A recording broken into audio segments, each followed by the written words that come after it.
হযরতে দাহিয়াতুল কলবি দু চোখের পানি ছেড়ে ছেড়ে কান্না করেন আর বলেন, ইয়া রাসূলুল্লাহ, আমার কেন জানি মনে হয় আমার আল্লাহ আমার জিন্দেগির সমস্ত গুনাহ মাফ করলেও আমার জীবনের একটা গুনাহ কখনোই ক্ষমা করবে না। মুসলমান ভাইরা আমার খুব ভালো করে বুঝবেন, আল্লাহর নবীজি বলেন, ও দাহিয়া শুনে রাখো, তুমি যত বড় গুনাহ করো না কেন, ইসলাম কবুল করার কারণে আল্লাহ তোমার জিন্দেগির সমস্ত গুনাহগুলোকে মাফ করে দিয়েছেন। হযরতে দাহিয়া ফুফিয়ে ফুফিয়ে কান্না করেন, চোখের পানি ছেড়ে কান্না করেন আর নবীকে ডেকে বলেন, ইয়া রাসূলুল্লাহ, আমার কেন জানি বারবার মনে হয় আমার আল্লাহ আমার জিন্দেগির সমস্ত গুনাহ মাফ করলেও একটা গুনাহ কখনোই ক্ষমা করবেন না। আমি এমন একটা নিকৃষ্ট গুনাহের কাজ করেছি। আল্লাহর নবীজি বললেন, ও দাহিয়া, তাহলে বলো শুনি, এমন কি গুনাহের কাজ তুমি করেছো যার কারণে মনে হয় আল্লাহ তাআলা তোমার এই গুনাহ কখনোই ক্ষমা করবেন না? হযরতে দাহিয়াতুল কলবি রাদিয়াল্লাহু আনহু বলতে লাগলেন, ইয়া রাসূলুল্লাহ, এমন একটা সমাজ ব্যবস্থাপনার মধ্যে আমি বসবাস করতাম যেই যুগটাকে বলা হতো জাহিলিয়াতের যুগ। যেই যুগের মানুষগুলো এতটাই বড় বড় অসভ্য জাতি ছিল, যারা নারীদেরকে কখনো সম্মান করত না, ইজ্জতের চোখে দেখত না। নারীদেরকে, কন্যা সন্তানকে অভিশাপের প্রতীক মনে করা হতো। যদি কারো কন্যা সন্তান জন্মগ্রহণ করত, সঙ্গে সঙ্গে ওই কন্যা সন্তানের বাবাকে সমাজ থেকে পৃথক করে দেওয়া হতো, অথবা ওই কন্যা সন্তানকে জীবন্ত মাটির মধ্যে পুঁতে হত্যা করা হতো। ইয়া রাসূলুল্লাহ, আমার জীবনেও এমন একটা ঘটনা ঘটে গেল। ইয়া রাসূলুল্লাহ, আমার ঘরেও একটা ফুটফুটে চাঁদের মতো সুন্দরী কন্যা সন্তান জন্মগ্রহণ করলো। ইয়া রাসূলুল্লাহ, এই সুসংবাদ যখন আমার কাছে দেওয়া হলো, আমি সঙ্গে সঙ্গে চিন্তা করলাম, কোনোভাবেই আমার এই কন্যা সন্তানকে বাঁচিয়ে রাখা যাবে না। আমি যদি কন্যা সন্তানের বাবা হই, তাহলে এই সমাজের মানুষ আমাকে সমাজ থেকে পৃথক করে দিবে, সমাজের মধ্যে থাকতে দিবে না। আত্মীয়রা আত্মীয়তার সম্পর্ক ছিন্ন করবে, সমাজের মধ্যে আমার আর কোনো মূল্যায়ন থাকবে না। এজন্য কিছুতেই কন্যা সন্তানের বাবা হওয়া যাবে না। ইয়া রাসূলুল্লাহ, আমি আমার চাঁদের মতো ফুটফুটে কন্যা সন্তানটাকে গলা টিপে হত্যা করার জন্য ছুটতে ছুটতে ঘরের মধ্যে প্রবেশ করলাম। ইয়া রাসূলুল্লাহ, কিন্তু আমার আল্লাহ এত সুন্দর চাঁদের মতো ফুটফুটে একটা কন্যা সন্তান আমাকে দান করেছিলেন। যখন আমার মেয়ের মুখের দিকে আমার চোখটা পড়ল, আর মেয়েকে গলা টিপে হত্যা করা তো দূরের কথা, মেয়ের দিকে এক কদম অগ্রসর হওয়ার মতো ক্ষমতা আমার হলো না। ইয়া রাসূলুল্লাহ, আমি আমার চাঁদের মতো ফুটফুটে কন্যা সন্তানটাকে দেখে তাকে আর হত্যা করতে পারলাম না। শেষ পর্যন্ত সিদ্ধান্ত নিলাম, সমাজের মানুষের চক্ষু আড়াল করে আমি আমার এই সন্তানটাকে লালন পালন করে তুলব। নবী গো, আমি আমার সন্তানটাকে সমাজের মানুষের চক্ষু আড়াল করে ঘরের মধ্যে গোপনে তাকে লালন পালন করতে লাগলাম। কিন্তু একটা পর্যায়ে আমার মেয়ের বয়স যখন 5 বছর 6 বছর হয়ে গেল, তাকে আর ঘরের মধ্যে আটকিয়ে রাখা সম্ভব হলো না। আমার সন্তান খেলার ছলে আমার মেয়েটা ঘর থেকে বাহিরে চলে আসলো, আর সমাজের মানুষ বুঝতে বাকি রাখলো না, এটা তো দাহিয়ার সন্তান ছাড়া, মেয়ে ছাড়া আর কেউ হতে পারে না।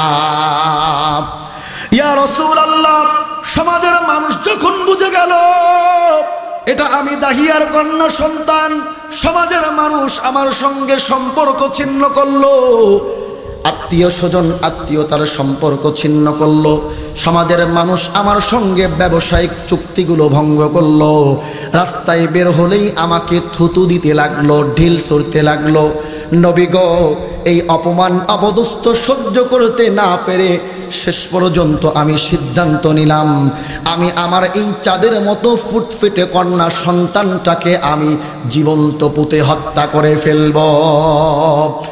মুসলমান বন্ধুগণ, খুব ভালো করে বুঝবেন, হযরতে দাহিয়াতুল কলবি বলেন, ইয়া রাসূলুল্লাহ, একদিন আমি তার মাকে গিয়ে বললাম, ওগো বিবি, আমার সন্তানটা জন্মগ্রহণের পরে একদিনের জন্য তো বাহিরে ঘুরতে যাই নাই। আজকে তুমি আমার মেয়েটাকে সুন্দর করে সাজিয়ে গুজিয়ে দাও, আমি আমার সন্তানটাকে বাজারে নিয়ে যাব, খেলার জিনিস কিনে দেব, মিষ্টি কিনে দেব। হযরতে দাহিয়াতুল কালবি দু চোখের পানি ছেড়ে কান্না করে আর নবীকে ডেকে বলে, ইয়া রাসূলুল্লাহ, আমার ফুটফুটে চাঁদের মতো কন্যা সন্তানটাকে তার মা নতুন পোশাক পরিয়ে দিল, সুন্দর করে সাজিয়ে দিল, আমি আমার সন্তানটাকে বাজারে ঘুরতে নিয়ে যাওয়ার কথা বলে মরুভূমির দিকে রওনা করলাম। ইয়া রাসূলুল্লাহ, আমি যখন আমার ফুটফুটে কন্যা সন্তানটাকে নিয়ে মরুভূমির দিকে রওনা করলাম, বারবার আমার মেয়ে আমাকে ডেকে বলে, বাবা তুমি নাকি আমাকে বাজারে নিয়ে যাবে, মেলায় নিয়ে যাবে, খেলনা কিনে দিবে, নতুন নতুন পোশাক কিনে দিবে, মিষ্টি কিনে দিবে, কেন তুমি আমাকে মরুভূমির মধ্যে নিয়ে যাও? ইয়া রাসূলুল্লাহ, আমার সেই কলিজার টুকরা সন্তানটা বারবার আমাকে ডেকে ডেকে বাবা বাবা বলতে লাগলো, কিন্তু আমার সন্তানের প্রতি, মেয়ের প্রতি বিন্দু মাত্র মোহাব্বত ভালোবাসা কাজ করলো না। আমি আমার কলিজার টুকরা সন্তানকে নিয়ে মরুভূমির মধ্যে চলে গেলাম। আমি যখন কোদাল দিয়ে গর্ত খনন করি, মাটিগুলো আমার দাড়ির মধ্যে লেগে যায়, আমার চুলের মধ্যে লেগে যায়। আমার কলিজার টুকরা মেয়ে তার জামার ওড়না দিয়ে আমার দাড়ির ময়লাগুলো পরিষ্কার করে দেয়। ইয়া রাসূলুল্লাহ, ময়লা যখন আমার মাথার মধ্যে লেগে যায়, আমার কলিজার টুকরা মেয়ে তার ওড়না দিয়ে আমার মাথার ময়লাগুলো পরিষ্কার করে দেয়। ইয়া রাসূলুল্লাহ, এভাবে আমার শরীরের ঘামগুলো মুছে দিতে লাগলো আর আমার শরীরের ময়লাগুলো পরিষ্কার করতে লাগলো। ইয়া রাসূলুল্লাহ, এক পর্যায়ে যখন গর্ত খনন করা হয়ে গেল, আমি আমার কলিজার টুকরা সন্তানকে ধাক্কা দিয়ে ওই গর্তের মধ্যে ফেলে দিলাম। বলেন নাউজুবিল্লাহ। আমার মুসলমান বন্ধুগণ, এবার দাহিয়াতুল কালবের মেয়ে বাবাকে ডেকে বলেন, বাবা আমার আর বুঝতে বাকি নাই, মায়ের কাছে মেলায় ঘুরতে নিয়ে যাবেন এই কথা বলে আমাকে ছলনা করে মরুভূমির প্রান্তে এনে কেন গর্ত খনন করেন, আমার আর বোঝার বাকি নাই। বাবা, আপনি কন্যা সন্তানের বাবা, এই অপমান অপদস্থ আপনি সহ্য করতে পারেন না, যার কারণে আমি মেয়েকে জীবন্ত কবরের মধ্যে পুঁতে হত্যা করতে চান। ওগো বাবা, আর কন্যা কোনোদিন আপনাকে কন্যা সন্তানের পিতা হওয়ার কারণে লাঞ্ছনা ভৎসনা আর অপমান সহ্য করতে হবে না। আপনি আমাকে জীবন্ত কবরের মধ্যে পুঁতে মারবেন না, আপনি আমাকে ছেড়ে দেন, দুটা চোখ যেদিকে যায় আমি সেদিকে চলে যাব। হযরতে দাহিয়াতুল কালবি রাদিয়াল্লাহু আনহু বলেন, ইয়া রাসূলুল্লাহ, আমার কলিজার টুকরা সন্তান, ফুলের মতো ফুটফুটে সন্তান দুহাত করজোড় করে আমার কাছে অনুনয় বিনয় করতে লাগলো, কিন্তু আমার দিলের মধ্যে আমার মেয়ের জন্য কোনো মায়া মোহাব্বত কাজ করলো না। একটার পর একটা পাথর আমি নিক্ষেপ করতে লাগলাম। সর্বশেষ বড় একটা পাথর নিয়ে যখন আমি আমার মেয়ের বুক বরাবর যখন আঘাত করেছি, ইয়া রাসূলুল্লাহ, আমার কলিজার টুকরা সন্তানের কলিজাটা ফেটে ফিনকি দিয়ে রক্ত বের হয়ে আমার জামা কাপড়গুলো সব মেখে গেল। বলেন নাউজুবিল্লাহ। মুসলমান বন্ধুগণ, খুব ভালো করে বুঝবেন, আল্লাহর নবীর সামনে হযরতে দাহিয়াতুল কালবি এই ঘটনা যখন বর্ণনা করেন, আল্লাহর নবী ফুপিয়ে ফুপিয়ে কান্না করতেছেন, দু চোখের পানি বেয়ে বেয়ে পড়তেছে। আল্লাহর নবীর দাড়ি মুবারক ভিজে গেল, বুক ভিজে গেল। আল্লাহর নবীজি হযরতে দাহিয়াকে ডেকে বললেন, ও দাহিয়া, একজন মানুষ এতটা কেমন করে পাষাণ্ড অমানুষ হতে পারে, নিজের মেয়েকে নিজ হাতে জীবন্ত কবরের মধ্যে হত্যা করতে পারে? ওয়া ইন তাউদ্দু নি'মাতাল্লাহি লা তুহসুহা ইন্নাল ইনসানা লাযালুমুন কাফফার।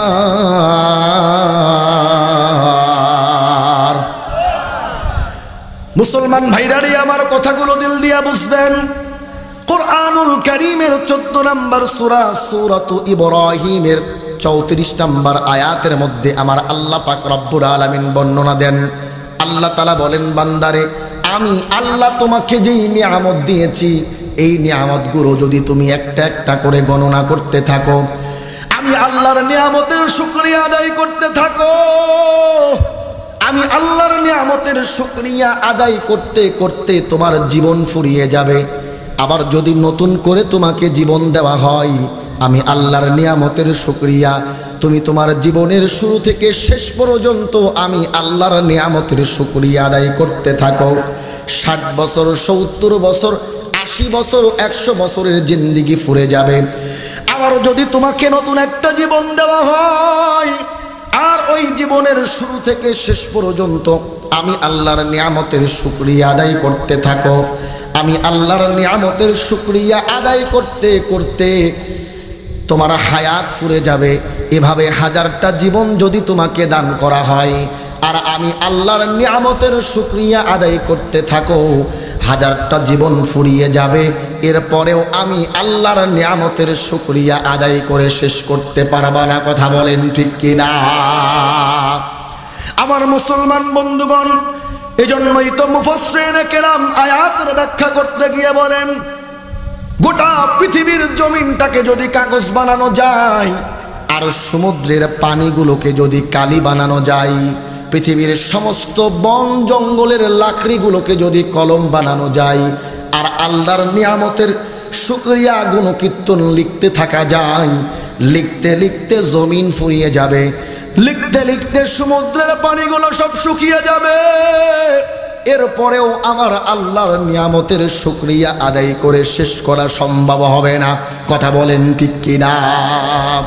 এজন্যই তো কবি বলেন, तू मुझे आसमां दिया और तू मुझे रास्ता दिया, तू मुझे आसमां दिया और तू मुझे रास्ता दिया, निअमतों से भर दिया और सबसे बेहतर कर दिया, निअमतों से भर दिया और सबसे बेहतर कर दिया, मेरे सर से पांव तक तेरे सनाअत सब दिया, मेरे सर से पांव तक तेरे सनाअत सब दिया, देखने को आंखों देकर बोलने को लब दिया, देखने को आंखों देकर बोलने को लब दिया।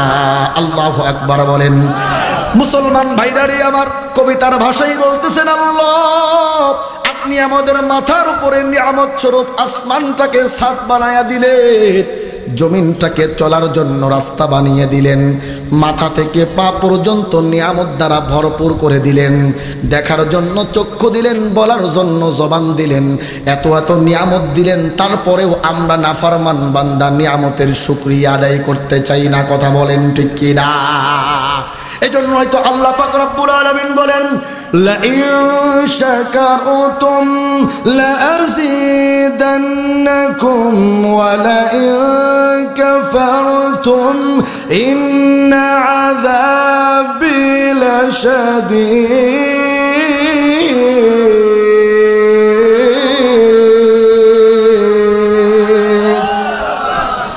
আল্লাহ পাক রব্বুল আলামিন বলেন, বান্দারে আমি আল্লাহ তোমাকে নিয়ামত দিলাম, এই নিয়ামতের শুকরিয়া যদি তুমি আদায় করো, আমি আল্লাহ তাআলা তোমার নিয়ামতকে বাড়ায়া দেব। বলেন আল্লাহু আকবার।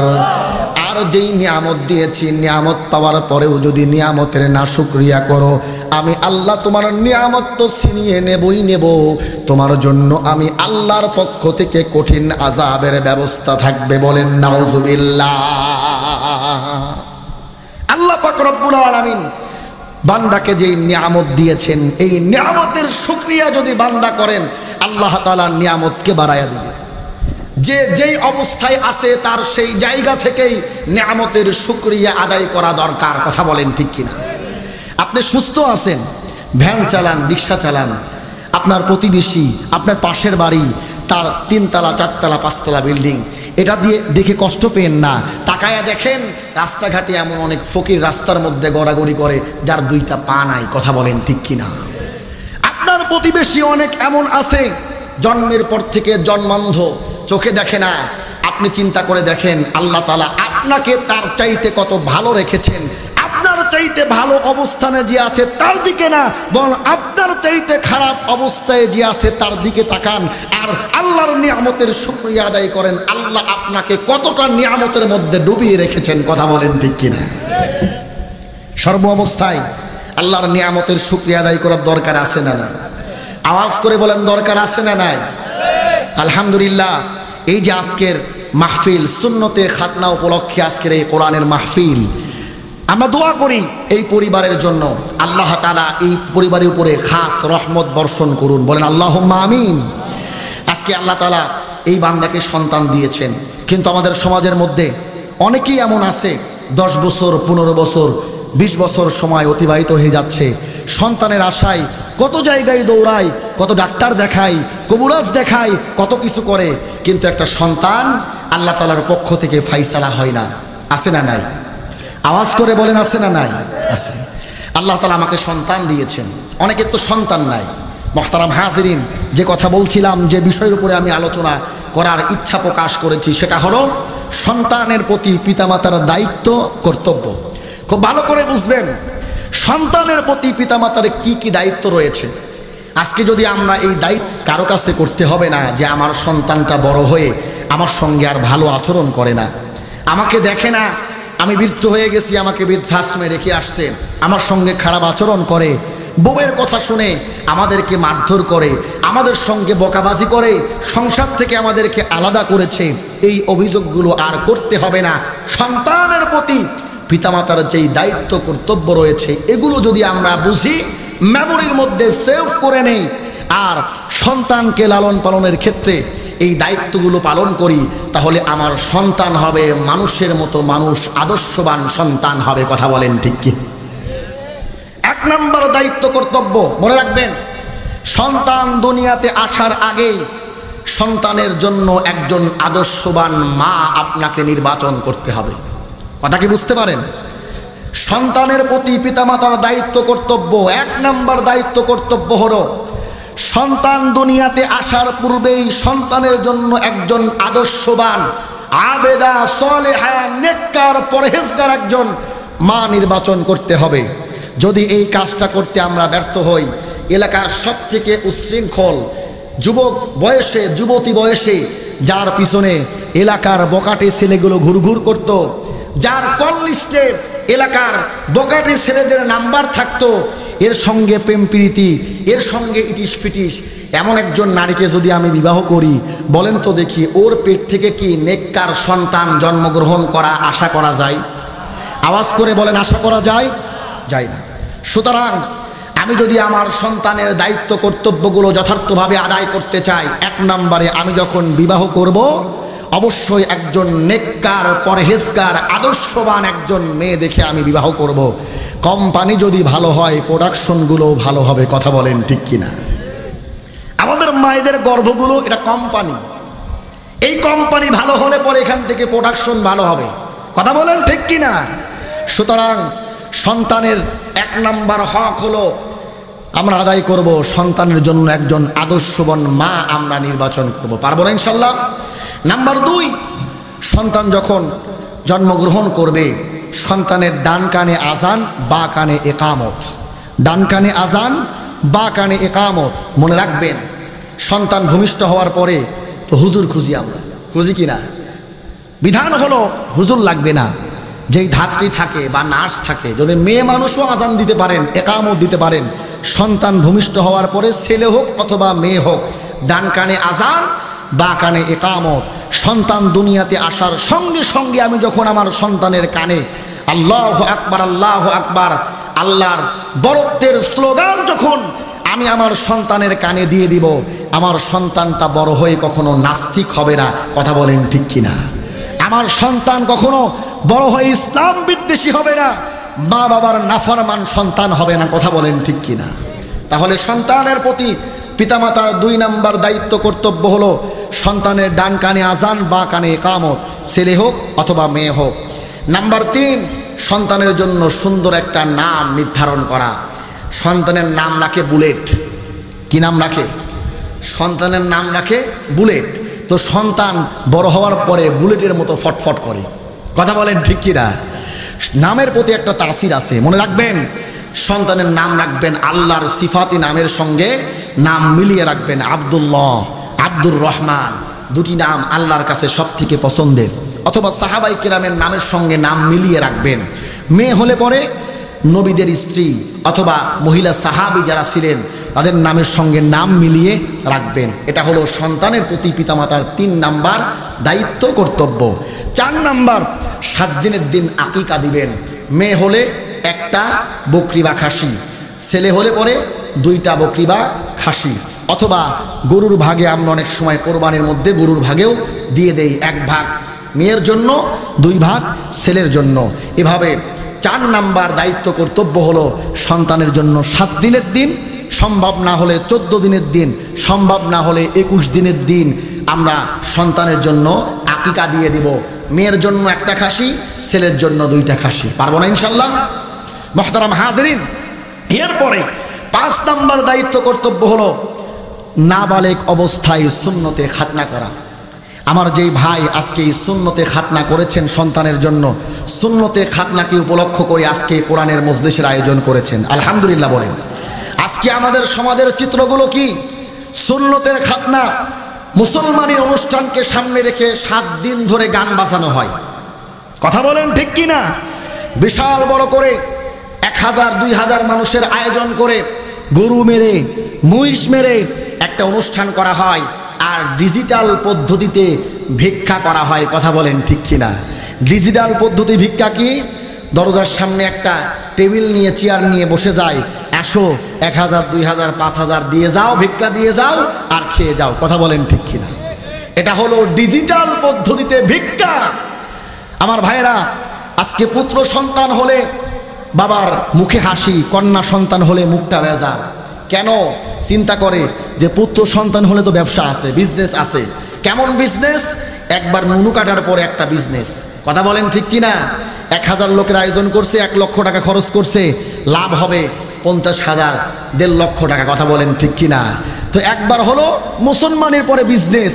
2 নাম্বার বিজনেস হলো সন্তানকে যখন বিবাহ দেব মোটা অঙ্কের একটা যৌতুক নেব। এটা হলো 2 নাম্বার বিজনেস। কথা বলেন ঠিক কি না? আমার ঘরে নতুন নতুন আসবাবপত্র আসবে, আমার সন্তান একটা পালসার, আরটিআর, হোন্ডা নিয়ে ঘুরবে, এখানে আর একটা বিজনেস। কথা বলেন ঠিক কি না?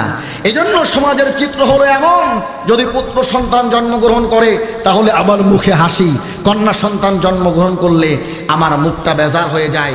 চিন্তা করি, আহারে এই মেয়ে তো জন্ম নিল, এটাকে বিবাহ দেওয়ার জন্য কত টাকা পয়সা আমাকে খরচ করতে হবে, এই চিন্তা ভাবনা করে বাবার মুখটা কালো হয়ে যায়। কথা বলেন ঠিক কিনা? অথচ আল্লাহর নবীজি কন্যা সন্তানকে জান্নাত বলে ঘোষণা করেছেন। বলেন সুবহানাল্লাহ। মুসলমান ভাইরারি আমার কথাগুলো দিল দিয়া বুঝবেন। কথাই কথা চলে আসে, খুব ভালো করে বোঝার জন্য চেষ্টা করবেন। একটা বিষয় সম্পর্কে ক্লিয়ার না করলেই নয়, খুব ভালো করে বোঝার জন্য চেষ্টা করবেন। আজকে পুত্র সন্তান যদি জন্মগ্রহণ করে আমি বড় খুশি হই, পাড়ার প্রত্যেকটা বাড়িতে বাড়িতে আমি মিষ্টি বিলাই, কিন্তু কন্যা সন্তান জন্মগ্রহণ করলে মেয়ের মুখটা পর্যন্ত দেখতে চাই না, এমন বাবা আমাদের সমাজের মধ্যে আছে না নাই? বিবি বারবার কন্যা সন্তান জন্ম দিয়েছে, বিবির পেট থেকে বারবার কন্যা সন্তান হয়। 2টা, 3টা, 4টা, 5টা পুত্র সন্তানের আশায় সন্তান নিতে নিতে সন্তান যখন একাধিক কন্যা সন্তান হয়ে যায়, বাংলাদেশের কথা বলি মুসলমান, এমন ঘটনা তো আমরা পেপার পত্রিকায় দেখতে পাই। বিবির পেট থেকে পর পর 4টা কন্যা সন্তান জন্মগ্রহণ করেছে। এই অপরাধে বিবিকে মারধর করে বাড়ি থেকে বের করে দেওয়া হয়। বলেন নাউজুবিল্লাহ। আমি আপনাদেরকে জানতে চাই, আপনাদের কাছে জানতে চাই, বলুন তো দেখি, সন্তান দেওয়ার মালিক কে? আওয়াজ করে বলতে হবে, সন্তান দেওয়ার মালিক কে? যিনি পুত্র সন্তান দান করেন তিনি কে? যিনি কন্যা সন্তান দান করেন তিনি কে?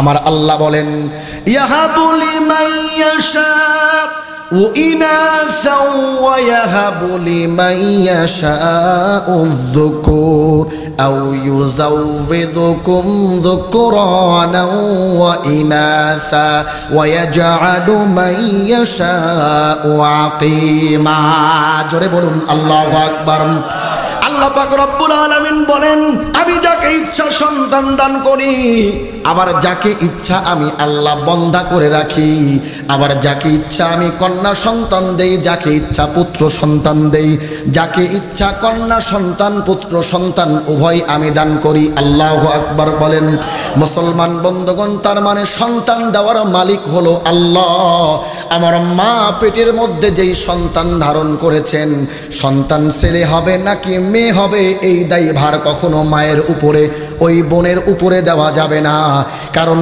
সন্তান কি হবে নির্বাচন করেন আমার আল্লাহ কথা বলেন ঠিক কি না আমার মুসলমান বন্ধুগণ কিন্তু বর্তমান অবস্থা তো এমন জাহিনী প্রথা আজকে আমাদের সমাজের মধ্যে আমাদের উপরে ভর করে বসেছে মুসলমান বন্ধুগণ আজ থেকে 1450 বছর পূর্বে জাহিলি যুগ নামে একটা যুগ ছিল মুসলমান বন্ধুগণ যে জাহিলি প্রথাকে ইসলামের মাধ্যমে দূর করে দেওয়া হয়েছে মুসলমান বন্ধুগণ ওই জাহিলি যুগের প্রথা ছিল তো এমন যদি কারো কন্যা সন্তান জন্মগ্রহণ করত আর এই কন্যা সন্তান জন্মগ্রহণের সুসংবাদ কোনো পিতার কাছে দেওয়া হতো সঙ্গে সঙ্গে পিতার মুখটা কালো হয়ে যেত বড় দুশ্চিন্তার মধ্যে পড়ে যেত কারণ কন্যা সন্তান হওয়ার কারণে ওই পিতাকে পরিবার থেকে সংসার থেকে আর সমাজ থেকে বিতাড়িত করা হতো বলেন নাউজুবিল্লাহ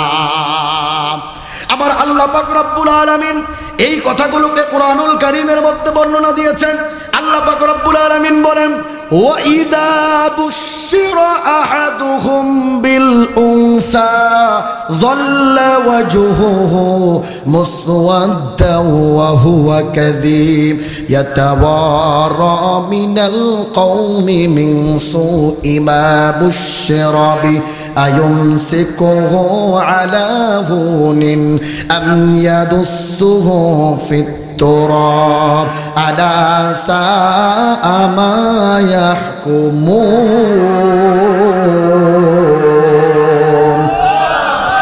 মুসলমান ভাইরারি আমার খুব ভালো করে বুঝবেন আল্লাহ পাক রব্বুল আলামিন বলেন জাহিলি যুগের অবস্থা তো এমন ছিল যখন কোনো পিতার কাছে তার কন্যা সন্তান জন্মগ্রহণের সুসংবাদ দেওয়া হতো সঙ্গে সঙ্গে ওই পিতার চেহারাটা কালো হয়ে যেত দুশ্চিন্তার মধ্যে পড়ে যেত আর সমাজ থেকে সে পলায়ন করতে থাকতো চিন্তা করতে লাগতো এই যে আমি কন্যা সন্তানের বাবা হলাম কন্যা সন্তানের বাবা হওয়ার কারণে সমাজের মানুষ তো আর আমাকে সমাজের মধ্যে থাকতে দেবে না সমস্ত প্রকার ব্যবসায়িক সম্পর্ক আমার থেকে ছিন্ন করা হবে সমস্ত প্রকার আত্মীয়তার সম্পর্ক ছিন্ন করা হবে আমি এখন এই লজ্জা নিয়ে আর কোথায় যাব আমি তো সমাজের মধ্যে থাকতে পারবো না মুসলমান বন্ধুগণ শেষ পর্যন্ত সমাজের মানুষের অপমান অপদস্থ সহ্য করতে না পেরে সেই কন্যা সন্তানের বাবা সিদ্ধান্ত নিয়ে নিত সন্তানটাকে জীবন্ত মাটির মধ্যে পুঁতে মেরে ফেলবে মুসলমান বন্ধুগণ এই অপমান সহ্য করতে না পেরে অনেক সময় অনেক বাবা কন্যা সন্তানকে মাটির মধ্যে জ্যান্ত পুঁতে হত্যা করে ফেলতো অথবা পাহাড়ের চূড়ায় উঠিয়ে নিয়ে সেখান থেকে ধাক্কা দিয়ে ফেলে দিয়ে সন্তানকে হত্যা করে ফেলতো বলেন নাউজুবিল্লাহ আমার মুসলমান বন্ধুগণ খুব ভালো করে বুঝবেন এমনই একটা ঘটনা আল্লাহর নবীর একজন সাহাবী বিশ্ব নবীর কাছে বর্ণনা করতেছেন সময় যেহেতু স্বল্প আমি আপনাদেরকে বেশি সময় কষ্ট দিতে চাই না এই একটা ঘটনা বলেই আমি আমার আলোচনার ইতি টানব খুব ভালো করে বোঝার জন্য চেষ্টা করবেন আল্লাহর নবীর একজন সাহাবী যার নাম হলো হযরতে দাহিয়াতুল কালবি রাদিয়াল্লাহু আনহু মুসলমান বন্ধুগণ খুব ভালো করে বুঝবেন, আল্লাহর নবীর হাতে হাত রেখে কালিমা পড়ে মুসলমান হলেন, ইসলাম কবুল করলেন। এবার আল্লাহর নবীকে বলেন, ইয়া রাসূলুল্লাহ, আমি যে ইসলাম কবুল করলাম, সমস্ত প্রকার কুফরি মতবাদকে লাথি দিয়ে ছুঁড়ে ফেলে দিয়ে ইসলামের মধ্যে পদার্পণ করলাম। ইয়া রাসূলুল্লাহ, আমার একটা জানার বিষয়, এই যে আমি ইসলাম কবুল করলাম, ইসলাম কবুল করার কারণে আমার আল্লাহ আমার পূর্বের জিন্দেগির সমস্ত গুনাহ মাফ করেছেন কিনা?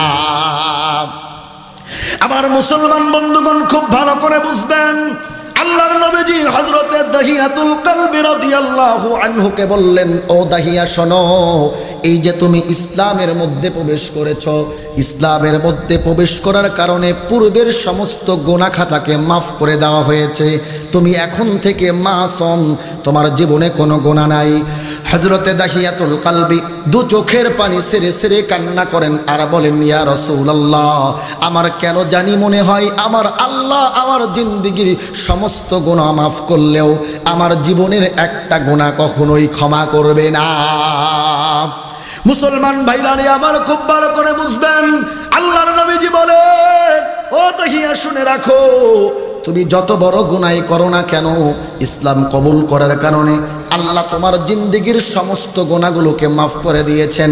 হযরতে দাহিয়া ফুফিয়ে ফুফিয়ে কান্না করেন, চোখের পানি ছেড়ে কান্না করেন আর নবীকে ডেকে বলেন, ইয়া রাসূলুল্লাহ, আমার কেন জানি বারবার মনে হয় আমার আল্লাহ আমার জিন্দেগির সমস্ত গুনাহ মাফ করলেও একটা গুনাহ কখনোই ক্ষমা করবেন না। আমি এমন একটা নিকৃষ্ট গুনাহের কাজ করেছি। আল্লাহর নবীজি বললেন, ও দাহিয়া, তাহলে বলো শুনি, এমন কি গুনাহের কাজ তুমি করেছো যার কারণে মনে হয় আল্লাহ তাআলা তোমার এই গুনাহ কখনোই ক্ষমা করবেন না?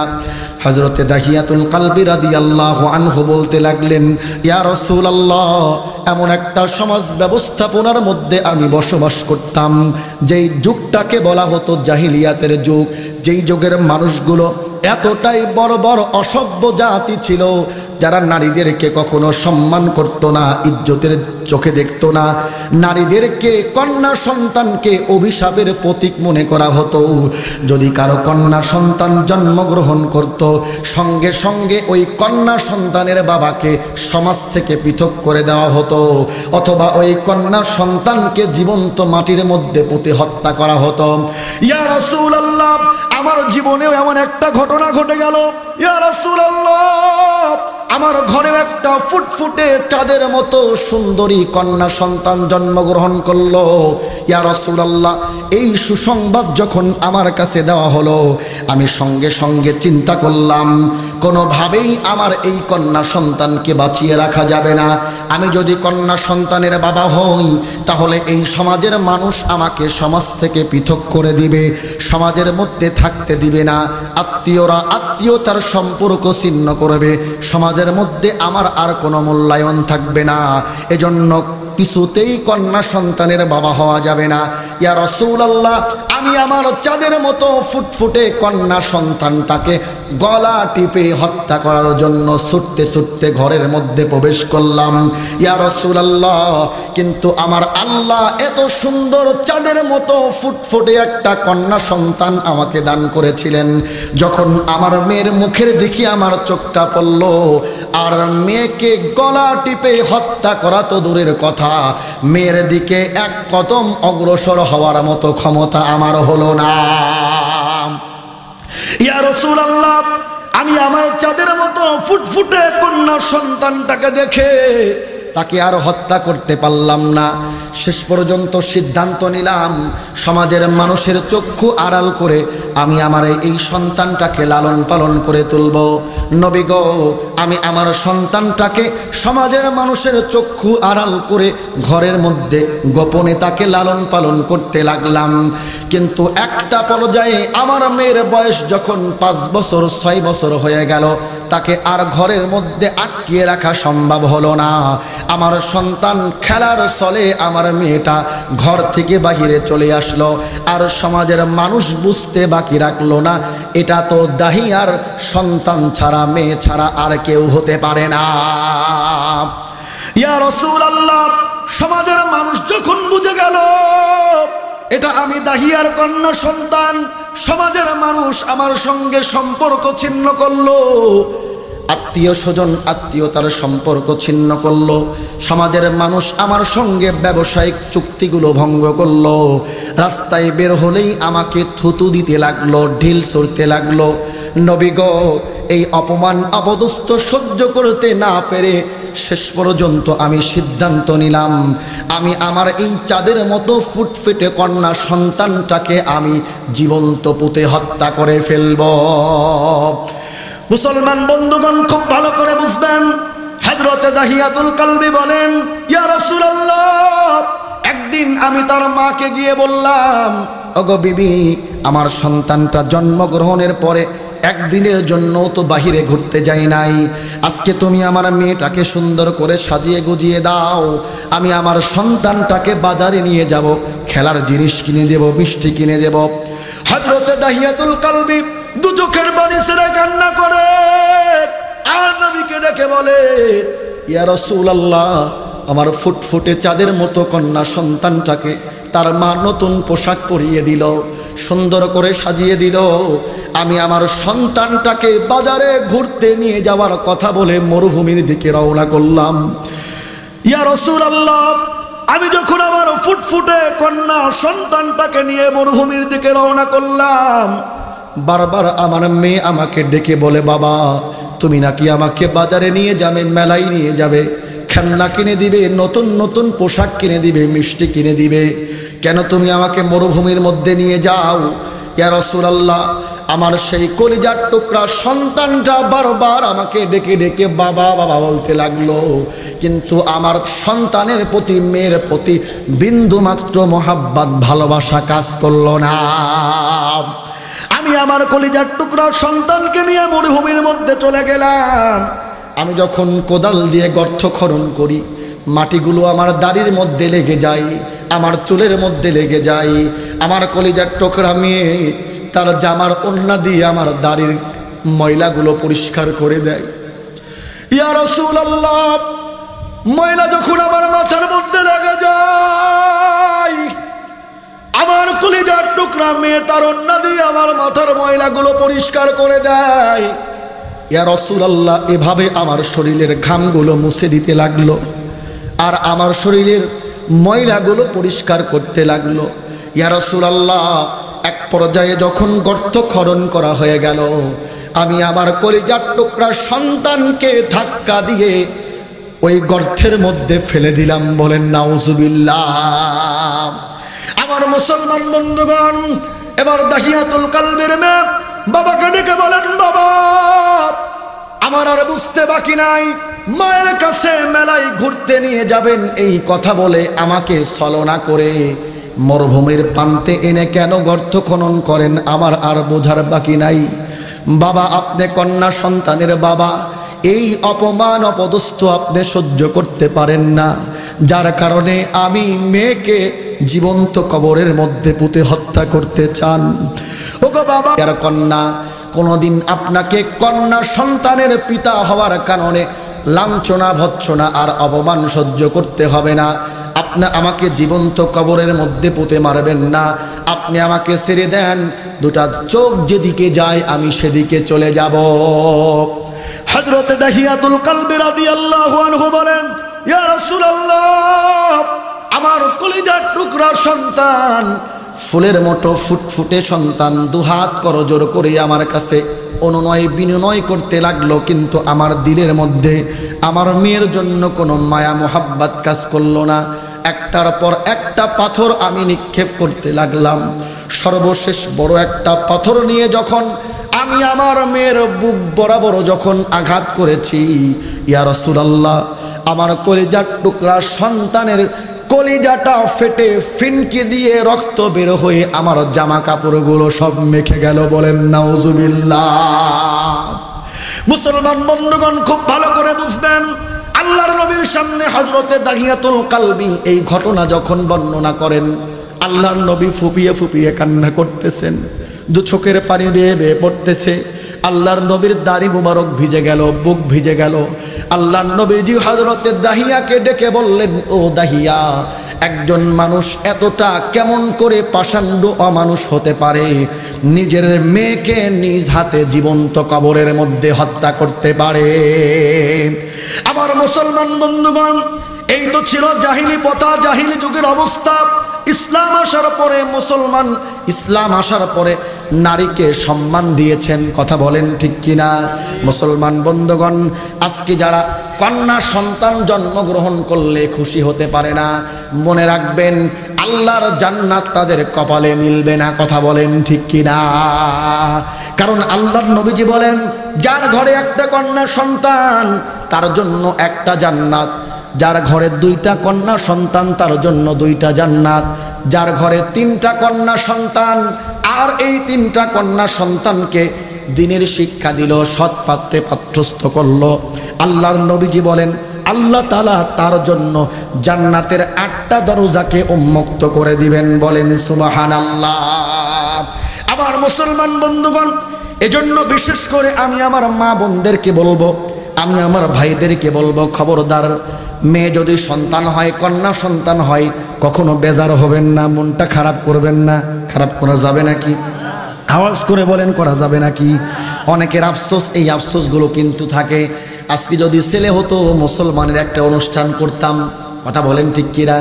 আজকে যদি ছেলে হতো, ছেলেকে বিবাহ দিতাম, মোটা অঙ্কের একটা যৌতুক পেতাম, ঘর ভর্তি ফার্নিচার পেতাম, ছেলে একটা মোটরসাইকেল নিয়ে ঘুরতো, কত আশা। কথা বলেন ঠিক কিনা? মুসলমান বন্ধুগণ, কিন্তু যেই ছেলের জ্বালা যন্ত্রণার মধ্যে যেই বাবা পড়েছে, সেই জানে ছেলের জ্বালা যন্ত্রণা কেমন। কথা বলেন ঠিক কিনা? ছেলেকে যদি মানুষের মতো মানুষ না করা যায়, সন্তানের প্রতি যেই হক পিতামাতার রয়েছে, সন্তানের প্রতি যেই দায়িত্ব কর্তব্য রয়েছে, পিতামাতা যদি দায়িত্ব কর্তব্যগুলো যথার্থভাবে আদায় করতে না পারে, ওই সন্তানের কাছ থেকে আঘাত পাওয়ার জন্য অপেক্ষা করতে হবে। কথা বলেন ঠিক কিনা? এজন্য আমি এই পয়েন্টটা বলতে গিয়ে আলোচনার বিষয়বস্তু চলে আসলো যে আজকে পুত্র সন্তান হলে আমরা খুশি হই, সারা এলাকার মধ্যে মিষ্টি বিলাই, কিন্তু কন্যা সন্তান হলে আমাদের জাহিলি যুগের ওই জাহেল মানুষগুলোর মতো আমাদের মুখটা কালো হয়ে যায়। কথা বলেন ঠিক কিনা? অনেক সময় তো এমন দেখা যায়, এমন ঘটনা আমাদের কাছে আসে যে আলতা শুরু করে দেখছে যে পরপর 2টা কন্যা সন্তান হয়েছে, 3 নাম্বারটাও কন্যা সন্তান, পেটের মধ্যেই সন্তানটাকে হত্যা করে। আছে না নাই? আপনারা গ্রামের মানুষ হয়তো জানেন না, শহরে এই সমস্ত জায়গায় হয়। দেখে যে পরপর 3টা 4টা কন্যা সন্তান আসতেছে, আলট্রাসাউন্ড করার পরে দেখে যে কন্যা সন্তান, তো পেটের মধ্যেই সন্তানটাকে হত্যা করে। ওই পেটের মধ্যেকার সন্তানটাকে সার্জারি করে কেটে কেটে একটা একটা অঙ্গ বের করা হয়। বলেন নাউজুবিল্লাহ। মুহতারাম হাজিরিন, এজন্য সন্তান দিবেন আল্লাহ, রিজিকের ব্যবস্থা আল্লাহর পক্ষ থেকে হবে। কথা বলেন ঠিক কিনা? আল্লাহর কাছে দোয়া করবেন আর শুকরিয়া আদায় করবেন। আল্লাহ আপনার ঘরে কন্যা সন্তান দিয়েছেন, আপনার উপরে আল্লাহর রহমত, যার কারণে আল্লাহ তাআলা আপনাকে কন্যা সন্তান দান করেছেন। কথা বলেন ঠিক কিনা? এই সাথে সাথে আমি মা বোনদেরকে বলতে চাই যে একজন পুরুষের চাইতে আল্লাহ তাআলা নারীকে সম্মানের দিক থেকে বেশি সম্মানিত করেছেন। কথা বলেন ঠিক কিনা? একজন নারী যখন মা, তখন তার সম্মান পুরুষের চাইতে 3 গুণ বেশি। কথা বলেন ঠিক কিনা? আল্লাহর নবীর কাছে একজন সাহাবী গেলেন, গিয়ে বললেন, ইয়া রাসূলুল্লাহ, আমার উপরে আমার পিতামাতার মধ্যে কার হক বেশি? নবীজি বললেন, তোমার মা। আবার জিজ্ঞেস করলেন, তারপরে কে? নবীজি বললেন, তোমার মা। তৃতীয়বার জিজ্ঞেস করলেন, তারপরে কে? নবীজি বললেন, তোমার মা। চতুর্থবার জিজ্ঞেস করলেন, তারপরে কে? নবীজি এবার বললেন, তোমার বাবা। বলেন সুবহানাল্লাহ। তাহলে একজন মেয়ে যখন মা, তখন তার অধিকার, তার সম্মান একজন পুরুষের চাইতে 3 গুণ বেশি। একজন মেয়ে যখন কারো কন্যা সন্তান, তখন তার ব্যাপারে ঘোষণা হলো তার ঘরে আল্লাহর একটা জান্নাত। বলেন সুবহানাল্লাহ। জান্নাতে যাওয়ার জন্য পুরুষের জন্য যতটা সহজ, নারীর জন্য তার চাইতে 1000 গুণ বেশি সহজ। কথা বলেন ঠিক কিনা? এজন্যই তো আল্লাহর নবীজি বলেন, 4টা কাজের আঞ্জাম যেই নারী দিতে পারবে, ওই নারীর জন্য আল্লাহর জান্নাত। কয়টা কাজের আঞ্জাম? আওয়াজ করে বলেন, কয়টা কাজের আঞ্জাম? আল মারআতু ইযা সাল্লাত খামসাহা, 1 নম্বরে 5 ওয়াক্ত নামাজ যথার্থভাবে সময় মতো আদায় করবে। আমি আমার মা বোনদেরকে বলতে চাই, অনেকে তো নামাজ পড়ে না, তাদেরকে বলবো, ও আমার মা, খবরদার নামাজ ছাড়া যাবে না। আবার অনেকেই আছে নামাজ পড়ে কিন্তু সময় মতো নামাজ পড়ে না, ফজরটা পড়তে পড়তে সূর্য উঠে যায়। কথা বলেন ঠিক কিনা? জহর পড়তে পড়তে কাজ করতে করতে জহর আর আসর এক সময় হয়ে যায়, সময় মতো নামাজ আদায় করতে হবে। আজান পড়ার সঙ্গে সঙ্গে নামাজের ওয়াক্ত হওয়ার সঙ্গে সঙ্গে আওয়াল ওয়াক্তই নামাজ পড়ে নিতে হবে। আল্লাহর নবীজি বলেন 4টা কাজ যেই নারী করতে পারবে তার জন্য জান্নাতের 8টি দরজাকে উন্মুক্ত করা হবে। আলমারআতু ইযা সাল্লাত খামসাহা, 5 ওয়াক্ত নামাজ সঠিকভাবে সময় মতো আদায় করবে। ওয়া সামাত শাহরাহা, রমজান মাসের রোজাগুলো সঠিকভাবে পরিপূর্ণভাবে আদায় করবে। ওয়া হাফিজাত ফারজাহা, লজ্জা স্থানের হেফাজত করবে। ওয়া আতাআত যাওজাহা, স্বামীর আনুগত্য করবে। এই 4টা কাজের আঞ্জাম যারা দিতে পারবে, যেই নারী দিতে পারবে, আল্লাহর নবীজি বলেন আল্লাহ তাআলা তার জন্য জান্নাতের 8টা দরজাকে উন্মুক্ত করে দিবেন। বলেন সুবহানাল্লাহ। সর্বশেষ 4 নম্বর পয়েন্টে আমি একটু কথা বলতে চাই। আমার মা বোনেরা, অনেক মা বোন আছেন খাস পর্দা করেন, 5 ওয়াক্ত নামাজ পড়েন, কোরআন তেলাওয়াত করেন, লজ্জা স্থানের হেফাজত করেন, কিন্তু স্বামীর আনুগত্য করতে চাই না। কথা বলেন ঠিক কিনা? স্বামী যদি বলে সারাদিন কাজ করে আসলাম, 1 গ্লাস পানি খাওয়াও তো, বলে আমি মনে হয় সারাদিন বসে থাকি। কয় কি কয় না? কথা বলেন। বলে আমি মনে হয় সারাদিন বসে থাকি। সংসারে কাজ তো করো না, বোঝো না। তোমার 3-4টা ছেলে পেলে নিয়ে তোমার জামা কাপড় খাসা, এই ধান লাড়ে যাওয়া, এই করা সেই করা, আমি কি সারাদিন বসে থাকি? গ্লাস আছে, কলসি আছে, ভরে খাও। বলে কি বলে না? কথা বলেন, বলে কি বলে না? আমি আমার মা বোনদেরকে বলতে চাই, খবরদার স্বামীর সঙ্গে খারাপ আচরণ করবেন না। স্বামীর সঙ্গে খারাপ আচরণ করবেন না। স্বামীর মনতুষ্ট রাখবেন, স্বামীকে ভালোবাসবেন, স্বামীর সঙ্গে ভালো আচরণ করবেন। স্বামী যদি আপনার প্রতি সন্তুষ্ট না থাকে, হাজারা নামাজ রোজা হজ যাকাত কোনো কিছু দিয়ে কোনো কাজ হবে না। কথা বলেন ঠিক কিনা? স্বামীর সন্তুষ্টি হলো স্ত্রীর জান্নাত। কথা বলেন ঠিক কিনা? মুসলমান বন্ধুগণ, আমার সম্মানিত মা এবং বোনেরা, ছোট্ট একটা ঘটনা বলেই আমি আমার আলোচনার ইতি টানব। হযরতে তালহা রাদিয়াল্লাহু আনহু সফরে বের হয়েছেন, 17 মাস সফর পরে বাড়িতে ফিরেছেন। মুসলমান বন্ধুগণ, দীর্ঘ সফরের পরে যখন হযরতে তালহা বাড়িতে ফিরবেন, স্ত্রী জানতে পারলেন স্বামী বাড়িতে আসতেছেন, নিজেকে গোছগাছ করে ফিটফাট করে তৈয়ার করতেছেন। মুসলমান বন্ধুগণ, হযরতে তালহা বাড়িতে ফেরার আগ মুহূর্তে আসরের নামাজের সময় সন্তানটা 5 দিন যাবৎ জ্বরে আক্রান্ত ছিল, আসরের নামাজের সময় ইন্তেকাল করেছে। কলিজার টুকরা সন্তান যখন মারা যায়, মা কি এই ব্যথা আর কলিজার মধ্যে বুকের মধ্যে চাপায়া রাখতে পারে? মুসলমান বন্ধুগণ, সন্তান যার নিজের চোখের সামনে মারা যায়, মা কখনো এই ব্যথা সহ্য করতে পারেন না। কিন্তু স্বামীর প্রতি তাদের আনুগত্য কেমন ছিল? স্বামীর মনতুষ্ট করা, স্বামীর সন্তুষ্টি অর্জন করা সব কিছুর ঊর্ধ্বে তাদের কাছে ছিল। হযরতে তালহা রাদিয়াল্লাহু আনহুর স্ত্রী সন্তান মারা গেছেন এই খবরটাকে লুকিয়ে ফেললেন, সন্তানটাকে অন্য ঘরে কাপড় দিয়ে ঢেকে রেখে দিলেন। চিন্তা করলেন 17 মাস পরে স্বামী বাড়িতে ফিরতেছেন, এই সময় যদি সন্তান মৃত্যুবরণ করার ঘটনা তাকে বলা যায়, মানে স্বামীর মনক্ষুণ্ণ হবে, আমার হক ঠিকভাবে আদায় হবে না, পরেও বলা যাবে। এজন্য সন্তানটাকে অন্য ঘরে রেখে দিলেন। স্বামীর মনতুষ্ট করলেন, সারা রাত স্বামীর সঙ্গে অবস্থান করলেন, ফিজিক্যালি সম্পর্ক করলেন। মুসলমান বন্ধুগণ, ফজরের নামাজের আজান হয়ে গেল। হযরতে তালহা বাড়িতে মসজিদে যাবেন, সন্তানের কথা জিজ্ঞেস করেন। বাড়িতে সেই সন্তানের কথা জিজ্ঞেস করেছেন। হযরতে তালহার মা বলে, আপনার ছেলে আরামে ঘুম পাড়তেছে, আপনার চিন্তা করার দরকার নাই। মুসলমান বন্ধুগণ, ফজরের নামাজের সময় যখন মসজিদে যাবেন, তখন হযরতে তালহা রাদিয়াল্লাহু আনহুর স্ত্রী বলতেছেন, স্বামী গো, আপনাকে একটা কথা বলতে চাই, বলুন তো দেখি, যদি কোনো জিনিস আপনার কাছে কেউ আমানত রাখে আর সেই আমানতের জিনিসটা আপনার কাছে ফেরত চায়, আপনি কি কষ্ট পাবেন নাকি? স্বামী বললেন, কখনোই হতে পারে না, আমানতের জিনিস তো তাকে ফিরিয়ে দেওয়াই আমার দায়িত্ব, কর্তব্য, আমি কেন কষ্ট পাবো? বারবার যখন এই প্রশ্নগুলো করতেছিলেন, হযরতে তালহার বুঝতে আর বাকি রইল না, সঙ্গে সঙ্গে বলল, বিবি বারবার কেন এমন প্রশ্ন করো, কি হয়েছে বলো? আমার সন্তান কোথায়, আমার সন্তানের খবর দাও। হযরতে তালহা রাদিয়াল্লাহু আনহুর স্ত্রী দু চোখের পানি ছেড়ে কান্না করে বলতেছেন, স্বামী গো, গতকাল আসরের নামাজের সময় আপনার ছেলে 5 দিন যাবৎ জ্বরে আক্রান্ত হয়েছিল, আসরের সময় ইন্তেকাল করেছে, আমি আপনাকে বলি নাই। এতদিন পরে আপনি বাড়িতে ফিরতেছেন, আপনার হক আদায় হবে না, আপনার মনোতুষ্ট করতে পারবো না, এজন্য আমি এই মৃত্যুর খবর জানাই নাই। স্বামী বড় রাগান্বিত হলেন, আল্লাহ নবীজির কাছে গিয়ে অভিযোগ করলেন। নবীজি হযরতে তালহাকে সান্ত্বনা দিলেন, তার বাড়িতে আসলেন, সন্তানের জানাজার নামাজ সম্পন্ন করলেন।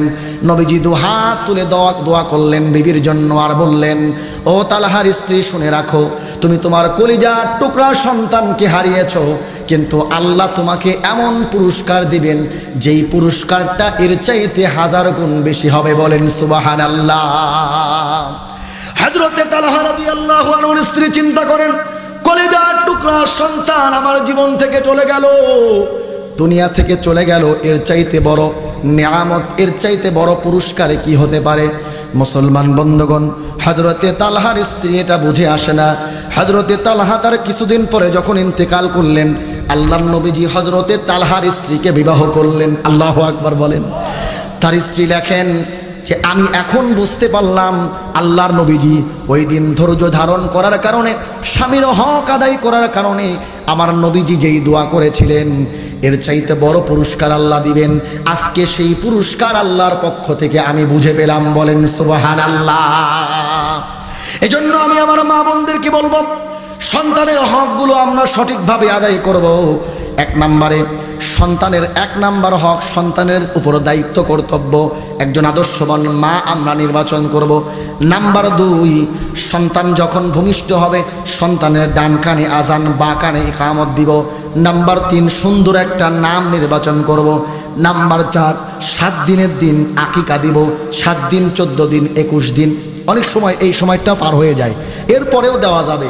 তবে যেই মুস্তাহাব, যেই হকটা পরিপূর্ণ আদায় হবে না, হয়তো জানের সদকা হবে, কিন্তু এই 3 দিনের মধ্যে দেওয়াই উত্তম। এই 3 দিনের মধ্যে দেওয়ার চেষ্টা করা।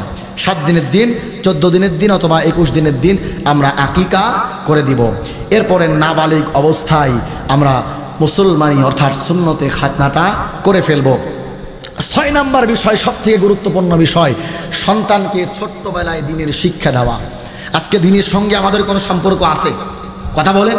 কোরআনের সঙ্গে সম্পর্ক আছে? আমার সন্তান কোরআনটা পড়তে জানে না, ফটফট করে ইংরেজি বলে, বাংলা বলে, বড় অফিসার হয়েছে, ডাক্তার হয়েছে, ইঞ্জিনিয়ার হয়েছে, কিন্তু আমার কলিজার টুকরা সন্তান আরবি পড়তে পারে না, কোরআনটা পড়তে পারে না। একজন মুসলমানের জন্য এর চাইতে বড় কষ্টের বিষয় আর কিছু হতে পারে না। কথা বলেন ঠিক কিনা? এজন্য সব থেকে বড় দায়িত্ব, সন্তানকে ছোট্টবেলায় কোরআনের ভ্যাকসিন দেব। তাহলে কোনোদিন নাস্তিক নামক ভাইরাস আমার সন্তানকে আক্রমণ করতে পারবে না। কথা বলেন ঠিক কিনা? যদি ছোট্টবেলায় সন্তানকে দ্বীনের শিক্ষা দেই, আমার সন্তান বৃদ্ধ বয়সে আমাকে বৃদ্ধাশ্রমে রেখে আসবে না। কথা বলেন ঠিক কিনা? ঈদের আগে একটা সম্প্রচার দেখলাম, নিউজে দেখলাম, একজন বাবার কাছে সাক্ষাৎকার নেওয়া হচ্ছে। বাবার 4টা সন্তান, 2টা হলো বড় পুলিশ অফিসার আর 2টা ডাক্তার, সকলেই বিদেশে সেটেল, বাড়ি গাড়ি নিয়ে আসে, আর বাবাকে রেখে গেছে বৃদ্ধাশ্রমে। নাউজুবিল্লাহ বললেন না? সন্তানকে যদি আজকে আলেম বানাতো, ওই সন্তান কি বাবাকে বৃদ্ধাশ্রমে রেখে আসতে পারতো? কথা বলেন। এজন্য বৃদ্ধ বয়সে যদি সন্তানের কাছ থেকে ভালো আচরণ আশা করতে চান, তাহলে সন্তানকে ছোট্টবেলায় কোরআনের শিক্ষা দিতে হবে। কথা বলেন ঠিক কিনা? পারবো না আমরা ইনশাল্লাহ? সন্তানকে কোরআনের হাফেজ বানান, সন্তানকে হক্কানি আলেম বানান। যদি তা না পারেন, অন্তত ছোট্টবেলায় নুরানি মক্তবে পাঠান। আপনার সন্তান কালিমা শিখুক, আপনার সন্তান নামাজ শিখুক, আপনার সন্তান ইসলাম বুঝুক। কথা বলেন ঠিক কিনা? সব থেকে গুরুত্বপূর্ণ দায়িত্ব হলো সন্তানকে দ্বীনের শিক্ষা দেওয়া। কথা বলেন ঠিক কিনা? যদি এটা করতে না পারি, কিয়ামতের দিন আপনি বড় হাজী সাহেব, আপনি বড় গাজী, বড় আল্লাহওয়ালা, দান সদকা করেছেন, কিন্তু কিয়ামতের দিন আপনার সন্তান জান্নাতের সার্টিফিকেট পেয়ে গেছেন, কিন্তু সন্তান আল্লাহর সামনে দাঁড়ায় যাবে আর বলবে, আল্লাহ আপনার এই বান্দা, আপনার এই বান্দা, আপনার এই বান্দা আমার বাবা, আমি বুঝতাম না, ছোট্টবেলায় কোরআনের শিক্ষা দেয়নি, যার কারণে হারাম খাইছি, জেনা করছি, পরনারীর সঙ্গে মেলামেশা করছি। যদি দিন বুঝতাম এগুলো করতাম না। বাবা মা এই শিক্ষা আমাদেরকে দেয় নাই। সুতরাং আমাদের এই অপকর্মের জন্য আমাদের বাবা মাই বেশি দোষী। আমার ভাইরা, আপনি জান্নাতি হওয়ার পরেও সন্তানকে কোরআনের শিক্ষা না দেওয়ার কারণে